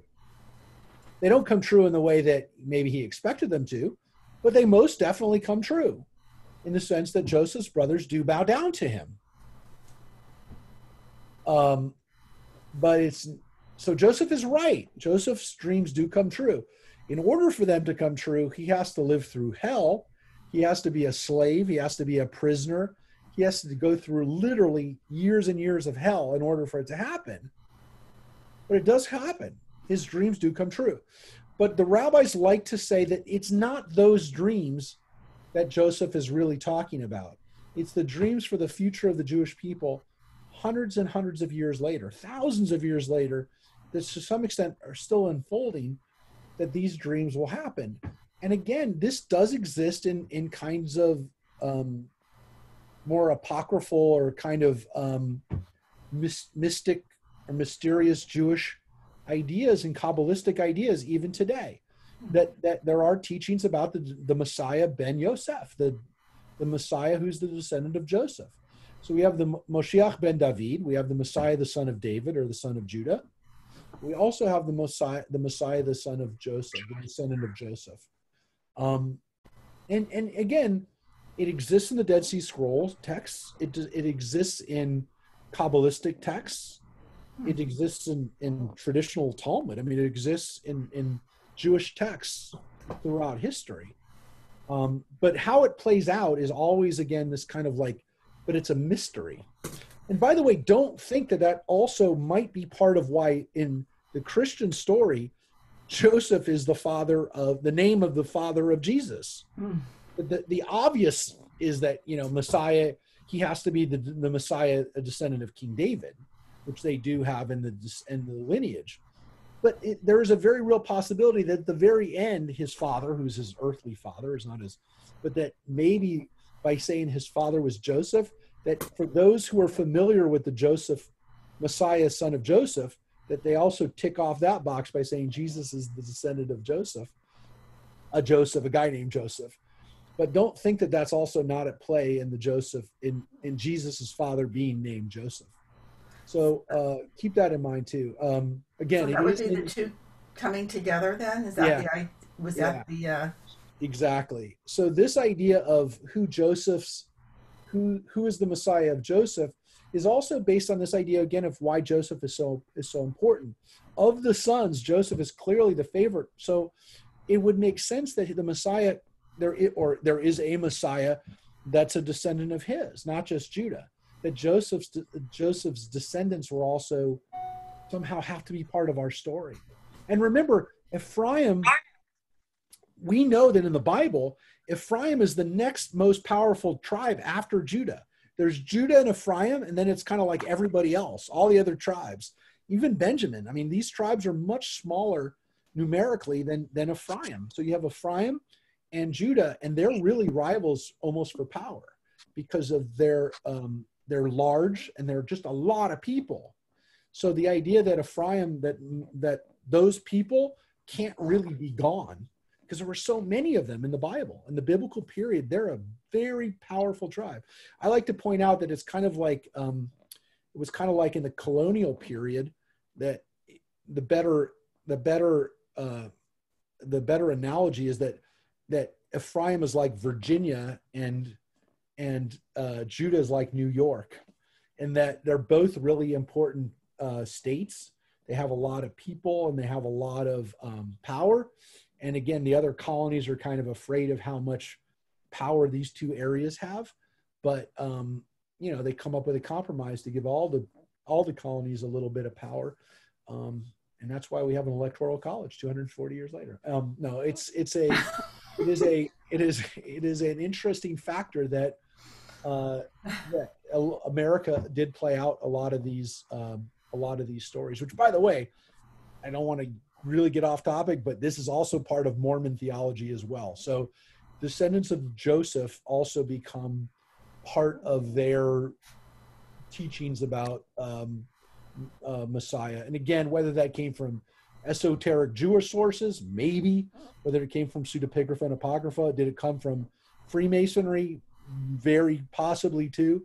But these stories of a Messiah descendant of Joseph do exist and are part of kind of the imagination of the Jewish people, that we can't really be whole until that Messiah, into the people of Joseph, we find them, reunify with them. So let's read the other dream, because there are two dreams in the story in the Torah. The Midrash goes a little bit, obviously a little different. So let's keep going, because this is, again, some of it's in the Torah, but a lot of it is the rabbinic imagination here. Then Joseph dreamed another dream, how the sun, the moon, and 11 stars bowed down before him, and Jacob, to whom he told it first, rejoiced over it, for he understood its meaning properly. He knew that he himself was designated by the sun, the name by which God had called him when he lodged overnight on this holy site of the temple. He had heard God say to the angels at that time, "The sun has come." The moon stood for Joseph's mother, and the stars for his brethren, for the righteous are as the stars. Jacob was so convinced of the truth of the dream that he was encouraged to believe that he would live to see the resurrection of the dead. For Rachel was dead, and her return to earth was clearly indicated by the dream. He went astray there, for not Joseph's own mother was referred to, but his foster mother Bilhah, who had raised him. Yeah, that's an interesting point. And in the story, it says the sun and the moon bowed down. And so the rabbis are left here with a little bit of a predicament, which is, how's that possible? And so it's one possibility that, again, Jacob believed that it was Rachel, that it was going to be resurrected, and he was going to actually be able to live to see that. Or again, the rabbis are saying, no, it was his foster mother, Bilhah, who was represented by this bowing down. Again, I mean, it's a dream. You could say, yeah, but his mother is not alive anymore, but they're all, paying homage to him. But that's what we have. That this is the explanation for who the moon is. But here's what happens. Jacob wrote the dream in a book, recording all the circumstances, the day, the hour, and the place. For the Holy Spirit cautioned him, "Take heed, these things will surely come to pass." But when Joseph repeated his dream to his brethren in the presence of his father, Jacob rebuked him, saying, "I and your brethren, that has some sense. But I and your mother, that is inconceivable, for your mother is dead." These words of Jacob called forth a reproof from God. He said, "Thus your descendants will in time come to seek to hinder Jeremiah in delivering his prophecies." Jacob may be excused. He had spoken in this way only to avert the envy and hate of his brothers from Joseph, but they envied and hated him because they knew that the interpretation put upon the dream by Jacob would be realized. So what's going on here in this explanation? Well, it still goes back to who is represented by this moon. If Rachel's dead, who's represented here? Who's in this dream?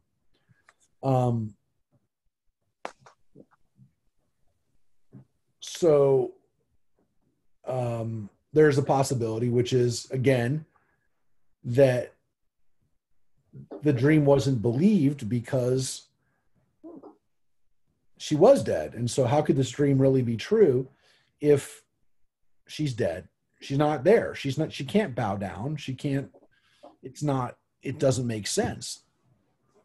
So that's kind of dismissed by saying, well, okay, if he would have taken that, if Jacob would have dismissed the dream,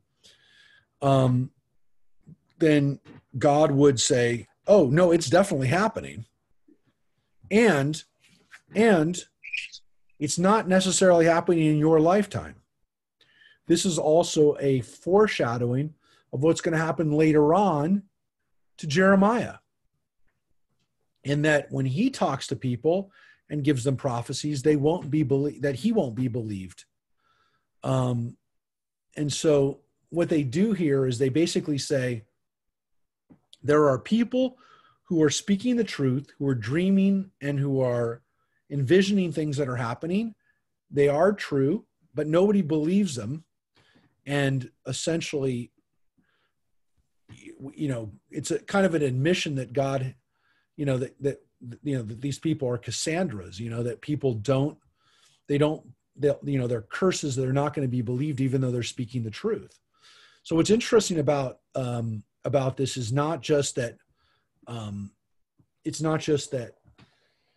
the prophecies are true, but that they may not be true just in coming up, but that they could be true in the future, and that the inconsistencies are not really there at all. That there are, that you're not reading them in the right time. You're not reading them when they're actually supposed to take place.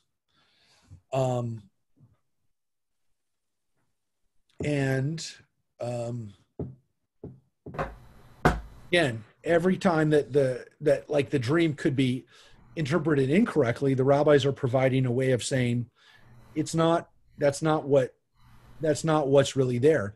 The problem again gets to the point that the rabbis recognize, where is Rachel? Rachel's already dead. So how can she be bowing down to him as one of the participants as the moon?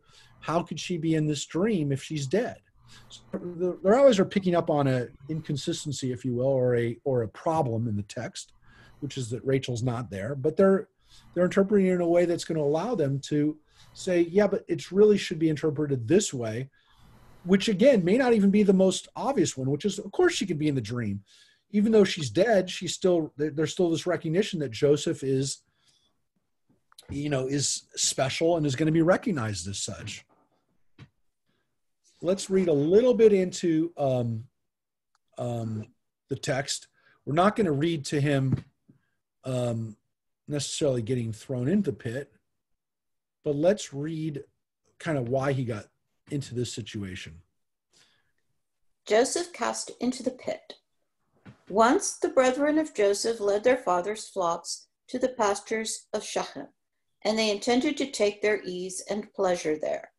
They stayed away a long time, and no tidings of them were heard. Jacob began to be anxious about the fate of his sons. He feared that a war had broken out between them and the people of Shechem, and he resolved to send Joseph to them and have him bring word again, whether it was well with his brethren. Jacob desired to know also about the flocks, for it is a duty to concern oneself about the welfare of anything from which one derives profit. Though he knew that the hatred of his brethren might bring on unpleasant adventures, yet Joseph, in filial reverence, declared himself willing to go on his father's errand. Later, whenever Jacob remembered his dear son's willing spirit, the recollection stabbed him to the heart. He would say to himself, "You knew the hatred of your brethren, and yet you said, here am I." So let's talk about this a little bit. And this is kind of, maybe we'll read the next paragraph and that'll be it for today. But let's talk about this, because here we see that Jacob gets the blame for what happens. Joseph got some of the blame, and now we have Jacob getting some of the blame. So again, the most obvious problem is that the brothers do something terrible to Joseph. I mean, it's horrific. They were willing to kill him. I mean, we're not sure at first whether they're going to actually kill him. So let's look back at the chapter quickly. So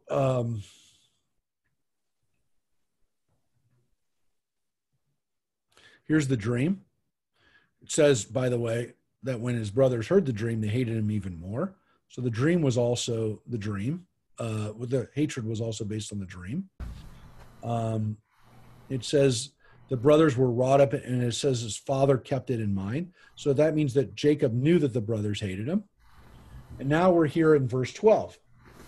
One time when his brothers had gone to pasture their father's flocks at Shechem, Israel said to Joseph, "Your brothers are pasturing at Shechem. Come, I will send you to them." And he answered, "Hineni." So there's Joseph saying the word. And he said to him, "Go and see how your brothers are and how their flocks are faring, and bring me back word." So he sent him from the valley of Hebron, and he reached Shechem. Let's just read till there. Now, first of all, you folks just read, most of you just read what happened at Shechem. Shechem's a place where bad things happen. Yeah, 3 chapters ago, literally 3 chapters ago, we killed everybody in Shechem. We killed them. Simon and Levi actually killed them. So there's an interesting question. Who's there in Shechem? Who's even there now? They just killed everybody there who's living in Shechem. So that's one problem. The text, doesn't really tell us who's living in Shechem. You just saw it. But the rabbis do pick up on this connection, the Shechem connection. And so they recognize, they're pasturing in an area where they could get attacked because they killed people in that area, and maybe the Canaanites are going to rally and kill them, attack them while they're pasturing there. So that's one possibility, that a war had broken out between them and the people of Shechem, whoever's living there now, the Canaanites who now took over that city. That's one possibility. But the point the rabbis really are making here is that no matter what, Jacob knows that he's sending his son Joseph, his beloved son Joseph, into a dangerous situation. What the heck is going on here? Because the rabbis say in the Midrash, Jacob knew the hatred that the brethren might bring on, that this might be disastrous, yet he still did it. And he also tells Joseph to go and report on his brothers when he knows that this is, part of the cause of whether Joseph is telling the truth or not, his brothers don't trust him. Yep.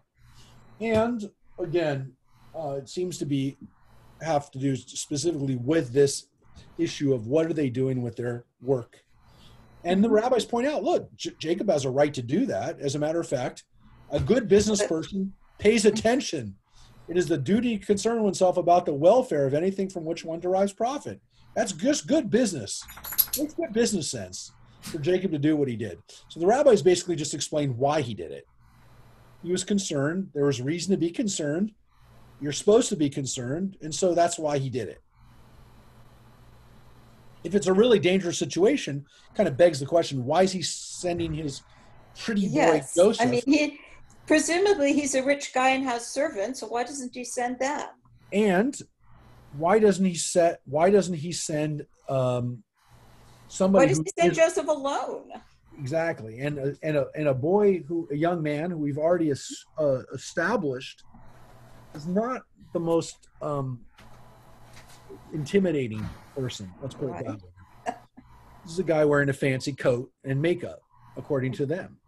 And this was kind of the imagination of what Joseph was like. So this is all here. And what the rabbis just did is they basically said that this explains why Jacob felt to blame with the situation, because he shouldn't have done this. This is not what a responsible father would do if he thought about the consequences. And so they're actually putting Jacob in the point of view of being of feeling guilty for what he had done. Of course, at the end of the day, the brothers did a horrific thing. The rabbis never diminished that. But they also, as I said, they also are going to hold every party accountable for what happened. That this doesn't just happen by accident. And that if people had thought differently and if they had acted differently, this didn't have to happen. And it's not, you can't just blame the brothers. You can't send Joseph into the midst of these people knowing what kind of people they are.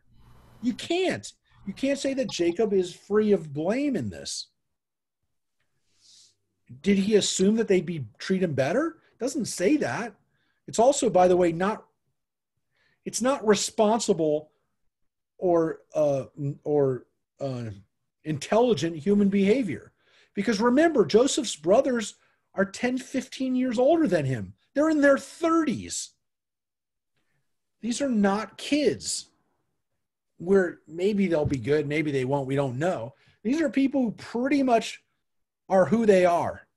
If they don't like them in their 30s, they're probably not going to like them next year or the year after. This is the problem. This is not like, maybe they'll change. They're young kids, maybe they can develop a relationship. This is the problem, and they know it. Everybody knows it. The rabbis know it. So let's read how, try to keep them alive, if you will. I don't know. Here's what happens. Jacob dismissed Joseph with the injunction that he journey only by daylight, saying, furthermore, go now, see whether it is well with your brethren and well with the flock, and send me word. An unconscious prophecy. He did not say that he expected to see Joseph again, but only to have word from him. Since the covenant of the pieces, God had resolved, on account of Abraham's doubting question, that Jacob and his family should go down to Egypt to dwell there. The preference shown to Joseph by his father and the envy it aroused, leading finally to the sale of Joseph and his establishment in Egypt, were but disguised means created by God instead of executing his counsel directly by carrying Jacob down into Egypt as a captive. So, Rosemary, what just happened? I'm not sure. There was I don't know what they mean by the Abraham's doubting question. So they're saying that when Abraham is told at the covenant of the pieces back in Genesis, 20 chapters ago, Abraham doubts whether God is still going to carry out the prophecy of making him a father of many nations. Still doesn't have any kids by that point.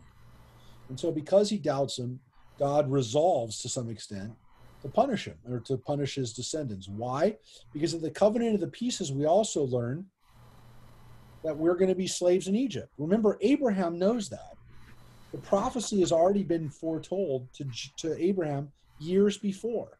So the rabbis are sitting here with a dilemma, which is that the Torah tells us that we're going to be slaves. It's already been foretold.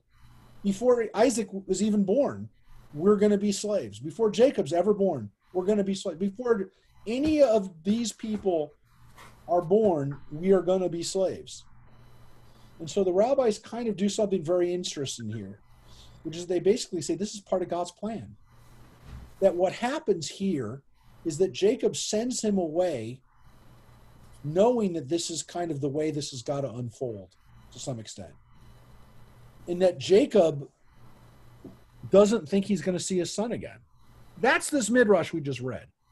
It's bizarre because Jacob sure seems distraught when he's told his son is dead. Now, is it possible that he thought he was just sending his son out to have this unfold? And then does he think that his son really is dead? Like, he thought his son was going to get taken captive, or he thought his son was going to wind up down in Egypt somehow. But not that now that he really does believe he's dead, that it went awry. This plan of putting this in process, in motion, doesn't work out. So that is a possibility. But there's this other possibility, which is that Jacob just knows that this is the way it's got to happen.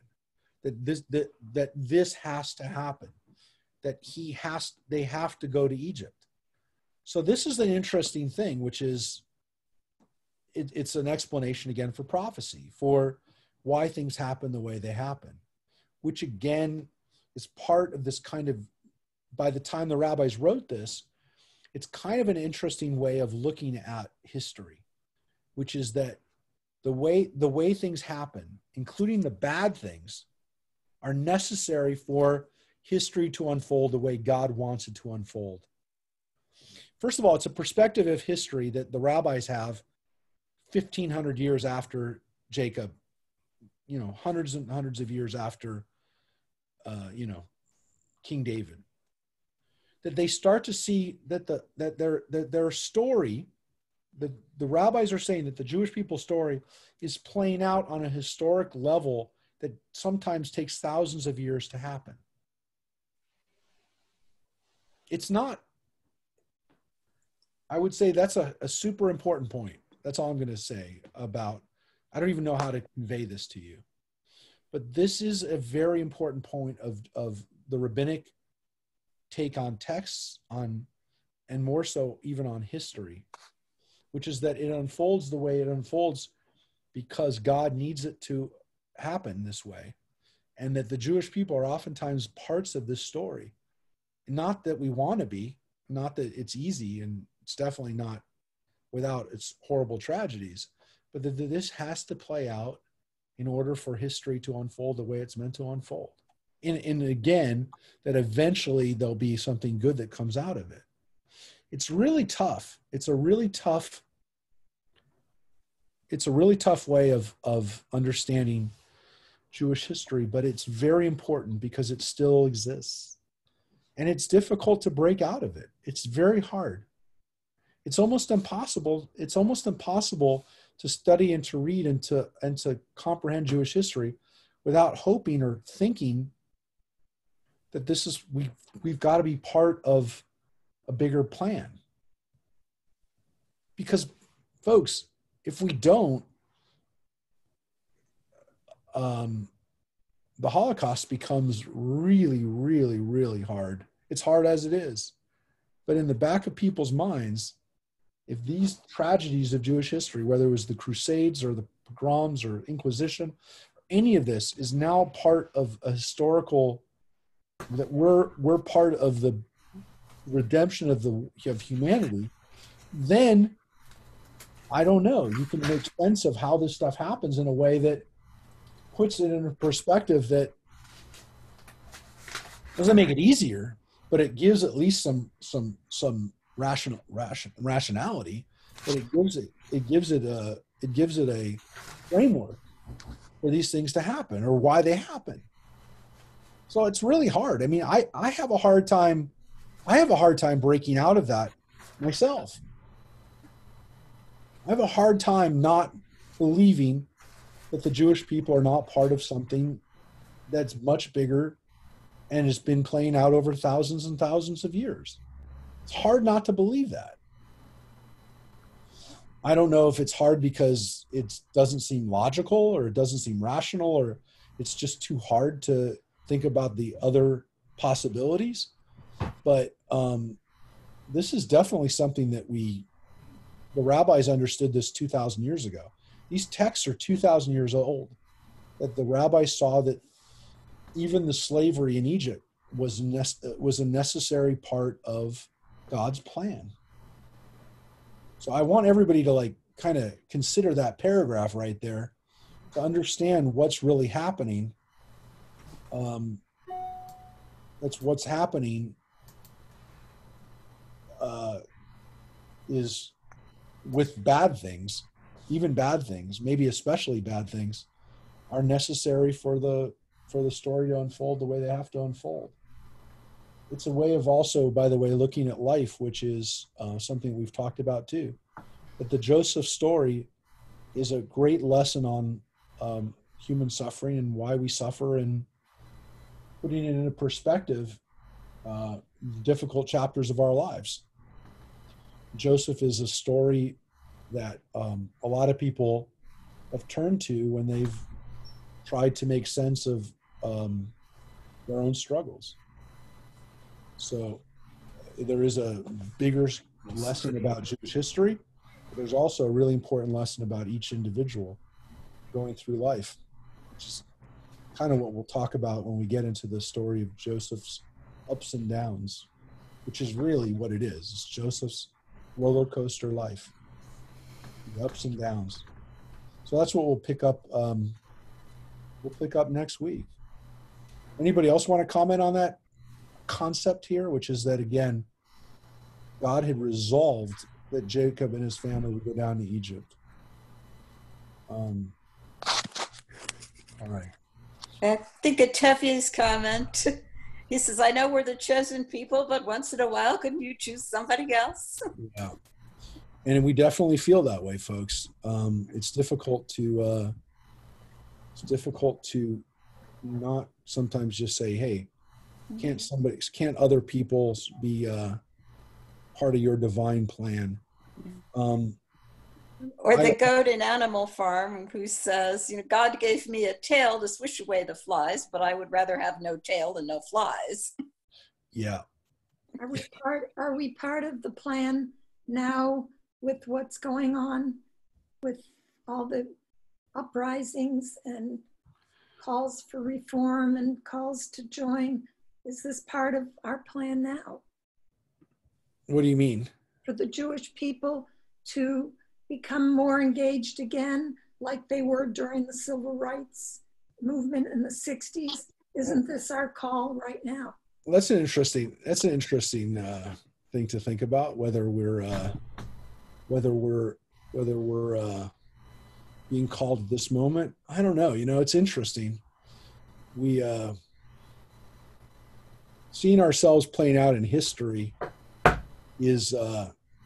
has its positive parts and its disadvantages. We have to remember too that we're part of an American story. You're right. This is an American story that you're specifically talking about right now. There's another. I think about it all the time. I just was thinking about it this morning. It's difficult, Diane, because there's the story of the Jewish people, how that plays out. I was reading an article, I think, that made me think about it. I was reading a piece that Charles Krauthammer wrote about Joe Lieberman years ago when he was first nominated as the vice president. I think I was thinking about vice presidents, but I thought about how different the country would have been if the election in 2000 had been different. And you think about how things play out, and how history plays out, and how one thing could change everything. And, what if Joe Lieberman had been, what if he had been the vice president? What if that had been, what if that had been, what if that had been the way this had been played out? I mean, who knows how different American history would be right now? Who knows where we would be if that had played out? That one little thing had played out differently. The Florida election had played out differently. I mean, it boggles the mind to think about these kinds of things, because we know how one thing changes it. And again, the Jewish people talked about that a long time ago. We talked about this coat of many colors. How if something had happened differently. And then there's this question of fate, whether it's just the way things have to happen. If there's this kind of unalterable, if you will, the narrative or historical force that has to play out in order, it's inevitable. If it doesn't, it's like that story, like if you go back and you shot Hitler, would there be another guy that would have, would there have been another German leader in Russia or whatever? Are there certain things that just history is moving and it pushes these things forward, even if it's not one individual. So it's hard to know. I mean, and again, is it destiny? Is it the way things have to happen? This is kind of the way the Torah kind of leaves us with some of these dilemmas. Rabbi. Yeah. I'm not a big Stephen King fan, but I read his book 11/23/63, I think it was called. Yeah. Great book to read regarding this subject. Why did you, what was the? It's a story of a man that goes back in time and saves Kennedy. Kennedy, yeah. Sees what happens if that went on, and not good things happen. Yeah, historical. It's an incredible book. I'm not, like I said, I'm not a big Stephen King fan, but that book I recommend to anybody regarding this subject. Yeah, the what ifs. Thanks. Exactly. Yeah, this is something that Judaism does deal with, and there is this sense, where the Bible does give us prophecies, which Abraham's is a prophecy. I mean, it says that this is going to happen. Again, if it was written after the fact, then, which we would maybe assume it does, then it's not really a prophecy. It's an explanation for how it is. But that's another thing that we do. I mean, do we put things in a perspective that allows us to make sense of things that sometimes don't, our minds want them to, we want to have a sense of a sequence and a sense of order to it. And we can't, we can't get it. But this is something you can think about, you can puzzle over it and drive yourself crazy over the what ifs. But it'll be interesting to see. And again, I think maybe the reason that we're in this mindset, or at least I'm in this mindset, is that we recognize right now, folks, we're in one of those periods right now. That we're going to look back at this period in 2020, this year in particular, and we're probably 20 or 30 years from now, God willing, if we're, hopefully we'll all still be here, that we'll be looking at it going, well, what if? What if this hadn't happened? What if, COVID hadn't happened now? What if this, the protests hadn't happened now? So getting back to Diane's comment, I think we're feeling, I'm feeling this, I think you're probably feeling this too, that we're living through a moment right now. And maybe because we photograph things more and we think about history, maybe even more linearly, if you will, or consequentially than we even did in the past, where again, in the rabbi's minds, sometimes these things are connected, and even though they're hundreds of years apart, they're not really hundreds of years apart. They're like the day before. They didn't have that kind of linear timeline that we have today, like, a timeline. We recognize when we're in these periods that, maybe that's good. Maybe the more we think about what we do right now, how that'll affect us can help us. But I think we know it. I think we know it instinctively in our hearts right now, that we're living through a time right now that is going to have a big effect on the future.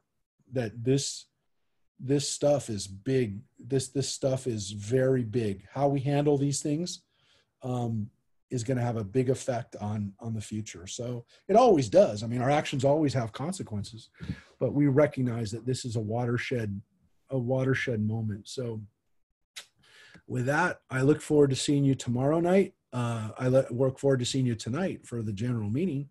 And we're going to take it up from here next week and be ready to. So you're going to have a class next Tuesday morning? We will have class next Tuesday and God willing next Wednesday. We're as scheduled. I'm hoping to prove something to myself, to you, to everybody, that there are advantages to this. At some point I will take a week off just because I need to in my own mind, but not now. I don't want to now. And I don't want to, in the midst of everything that's going on, destroy the continuity of what we're doing. But I also want to show that there is an advantage to it, which is that when I'm in Arizona or wherever I'm going to be next week, that the good thing is we can conceivably do classes and do things remotely, even when I'm working remotely. So, as I said, at some point in months or whatever, in a month, whatever, I will take a week off. By the way, we are working on trying to do a service outside, a Friday night service, hopefully in next month in July, so that we can do a service live outside. We're working on that. It should be a possibility. Everything thankfully went really well with the adult B'nai Mitzvah, and I guess we should probably wait to make sure nobody got sick, but God willing, nobody got sick, and we hope that we did what we needed to do, and that maybe we can do a service outside in July. So with that, I want to again wish everybody good rest of the day, and join us at 7 for our annual general meeting when we'll get to hopefully see a lot of you. Take care, everybody. And you can still vote, I think. Right, Rosemary? Till 12? Yes, you have an hour. Please. All right. Thanks, everybody. Thank you. Bye-bye. Thank you.